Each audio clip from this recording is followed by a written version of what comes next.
تماشاوان نیشا بنیرن ریوبری سازی سربخواه یا لیگرین الوندایان سوریه کارلا کینتانا تکز دکه که سازی وان لحمو کسین کل سوریه وان دابونه دگره و پشتگیری ده مالبات وان که جبو راستی بزاره بن که چما وان دابونه اول کدرینه کینتانا دبیجه او گرینگیه که تایبت ددن دوسیایا کسین که آلیه داعش واهتنه رفاندن جنین ایزیدی دناوا وان دانه و تیم کوان پسپور هیا لسر به مجارد کارت که هر وها اشکره کرد که او لسر بویرین کل عفرینه چه دبنجی لسر وان بویران کارد کن و او لگل رکسنا چاف دیری اما فین مروفان ده پیواندیه دانه برپرسی روداوه لنیویورک نام عبدالله اف راپورت آماده کرد ئەم خاتونە سەرپەرشتی باڵاترین هەوڵی جیهان بۆ دۆزینەوەی ونبووەکانی سووریا دەکات. لە نیویۆرکەوە ڕۆژی چوارشەمە گوتی هەوڵەکانیان کوردانی ئێزدی و ئەوانەش دەگرێتەوە کە لە عەفرین لەژێر دەسەڵاتی هێزە چەکدارەکانی نزیک تورکیادا بەم دواییە بێسەر و شوێن کراون. ام لهر کسی دیگرن و هر وها ام هاتنا ارگدار کرن که پشگیری مالباتن کسین وندا بکن ارکما اوه ام پشگیری مافن مالباتن و تواهی جواکا سوریه بکن جبو زانینا راستیه جبو زانینا کچب سر حسکرین وان دهاتیه هر کسی کسک خواهیه یانجی کسکی نازدکه کل سوری وندایه ام لهمو وان کسین کل سوری وندانه دیگرن هەمووان دەبێت کوردیش بگرێتەوە وانییە؟ ڕوودا و دەپرسێت. I have two questions.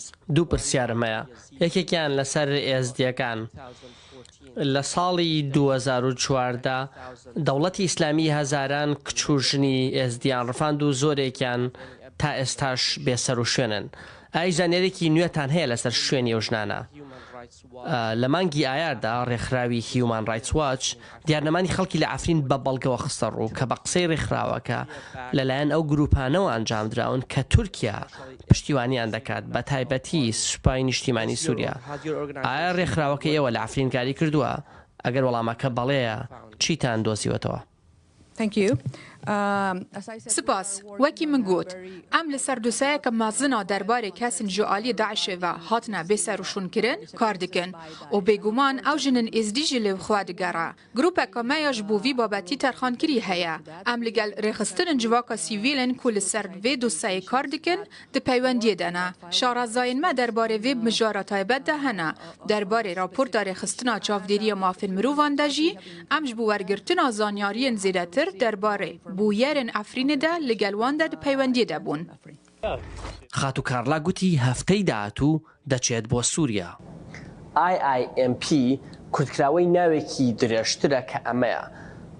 پەیمانگای نێودەوڵەتی کەسەبوونبووەکان لە کۆماری عەرەبی سووریا.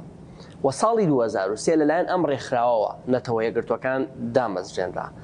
بەڵام پسپۆڕان دەڵێن هەوڵەکان بۆ دۆزینەوەی کوردانی بێسەر و شوێن ئاسان نابن. ئێریش دانا فدیا تەلانکردنا ماڵ و ملکان بە تایبەت زەیتون هینجی لە عەفرینێ بەردەوامن. بەرچاوگرتنا ڤان هەموو فاکتەران بۆ مالبات بۆ تاکە کەسان لە عەفرینێ نەهێسانە. ئەس باوەرم کو بەشێکە ئیزدیان لە کامپا هۆلێنە کو لەوێ دەرێ بدەهان هەزار ژن و زارۆکێن داعشێ هەنە.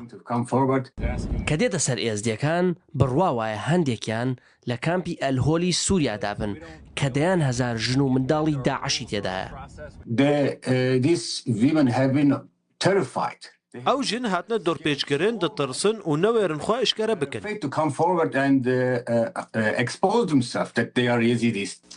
بەرپرسەکەی نەتەوە یەکگرتوەکان دەڵێت کارەکانیان بە سەرپەرشتی حکوومەتی سووریا دەبێت.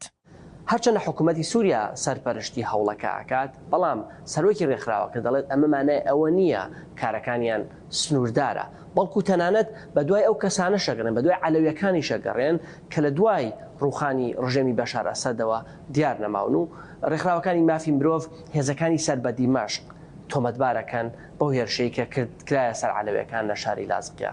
نام عەبدوڵڵا بارگای سەرەکی نەتەوە یەکگرتوەکان لە شاری نیویۆرک ڕووداوە.